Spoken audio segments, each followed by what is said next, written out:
ዋላችሁ ተመልካቾቼ?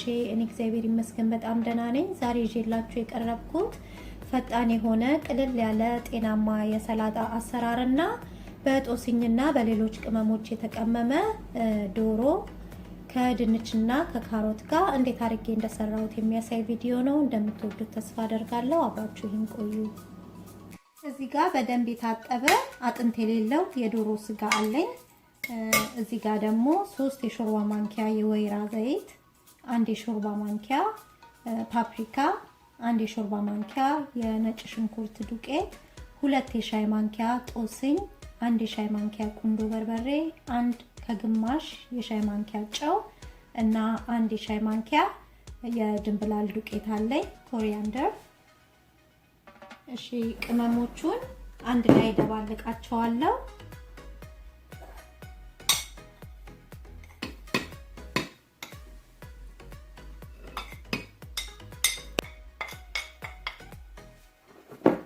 በፓፕሪካ ፋንታ ከፈለጋችሁ በርበሬ መጠቀምም ትችላላችሁ እና በደንብ አድርጌ አዋህደዋለሁ። ድንችና ካሮቱ ላይ ከዚሁ ስለሆነ የምጨምረው በደንብ ካደባለኩት በኋላ ግማሹን ለድንችና ካሮቱ ቀንሼ አስቀምጣለሁ።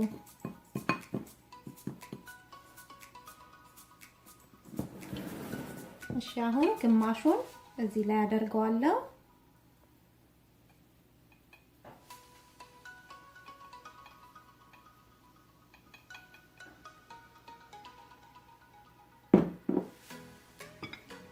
እና ዘይቱን አረግበታለሁ።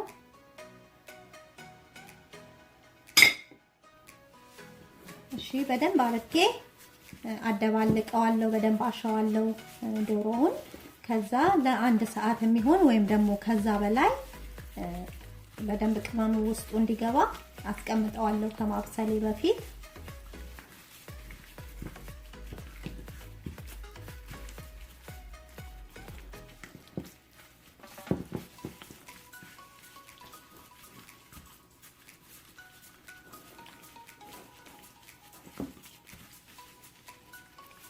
ከአንድ ሰዓት በኋላ እመለሳለሁ።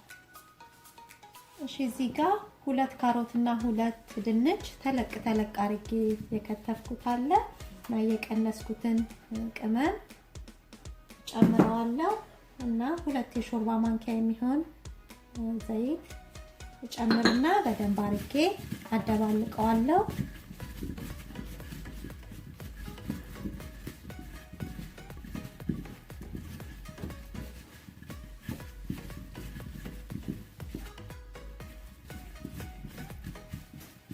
በደንብ እንዲህ ካዋሃድኩት በኋላ ከዶሮ ጋር እደባልቀዋለሁ።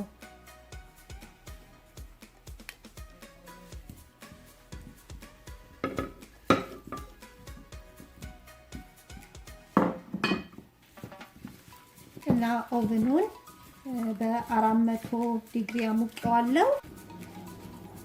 እንዲህ በደንብ ካስተካከልኩት በኋላ ኦቨን አስገባዋለሁ ማለት ነው። ተመልካቾቼ ለ30 ደቂቃ አብስየው እንዲህ በስሏል። አሁን በዘይት ከላይ እንዲቀባ አድርገውና መልሼ ከ10 እስከ 15 ደቂቃ የሚሆን መልሼ ከተውና ከዛ ይበቃዋል።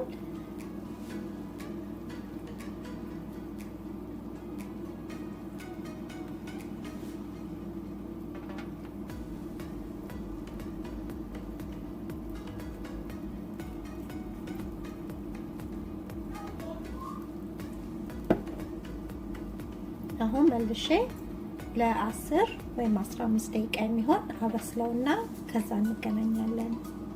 ሰላጣውን ለማዘጋጀት የተጠቀምኳቸውን እንዲህ አጣጥቤ አዘጋጅቻለሁ። የሰላጣ ቅጠል፣ ቲማቲም፣ ሽንኩርት፣ ካሮት፣ ኩከምበር፣ ቃሪያ ናቸው።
ድሬሲንጉን የማዘጋጀው አንድ ፍሬ ነጭ ሽንኩርት እንዲድቅቅ አርጌ ከትፌያለሁ እና ሎሚ ጨምርበታለሁ።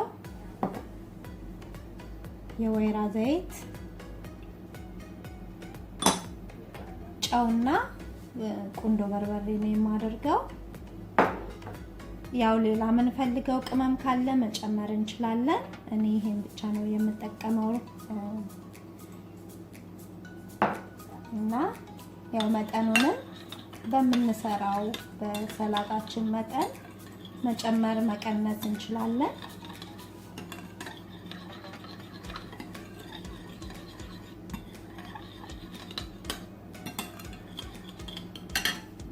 እና የሚያስፈልገኝን ያህል ሰላጣው ላይ አደርግና አደባልቃለሁ ማለት ነው።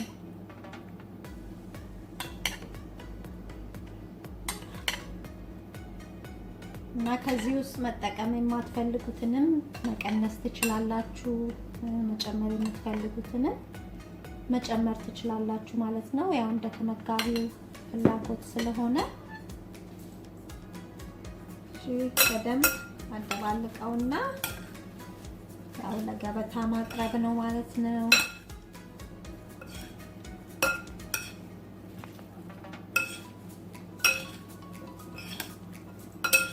በጣም ቀለል ያለ በቀላሉም ልናገኛቸው የምንችላቸው አትክልቶች ናቸው። ጤናማ የሆነ ሰላጣ ነው። ሞክሩት፣ ትወዱታላችሁ።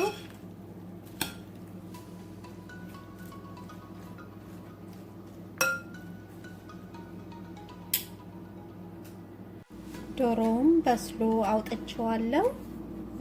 አሁን ለገበታ አቀርበዋለሁ። እና ተመልካቾቼ ይሄው ይሄንን ይመስላል። በጣም ለመስራት ቀላል የሆነ ጣፋጭ የሆነ ጤናማ የሆነ ምግብ ነው ማለት ነው። እና እናንተ ሞክሩት፣ አስተያየታችሁንም ጻፉልኝ። ለቻናሌ አዲስ የሆናችሁም ሰብስክራይብ በማድረግ እና የደውል ምልክቷን በመጫን አዳዲስ ቪዲዮዎችን ስሰራ በቶሎ ወደ እናንተ እንዲደርስ አድርጉ። ለነባሮች ደግሞ ስለምትሰጡኝ አስተያየትና ድጋፍ ከልብ ያመሰግናለሁ። በሌላ ቪዲዮ እስከምንገናኝ እግዚአብሔር ሰላም በያላችሁበት ይብዛላችሁ። ደህና ቆዩኝ።